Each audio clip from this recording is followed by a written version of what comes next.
Let's start. Today, we will learn about the image tag. This is our HTML code. Inside the body tag, we have used an image tag.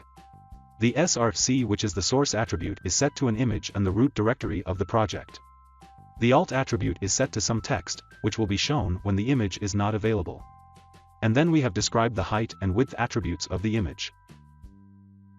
Let's run this code in the browser. As you can see, the image is shown in the browser. Now, let's change the name of the image and the code to something else. As you can see, I have attributed the src attribute to an image that does not even exist in our project. Let's run the code again.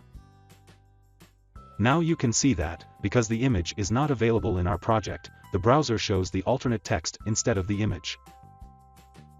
Now, what if the image was in a separate folder? Let's keep our image in a folder called Images. Then we would have to mention the new path for our image like this. Let's run the code again. As you can see, now the image is shown again, but this time from a separate folder. So that's it. That's how you can use the image tag in the HTML. Thank you.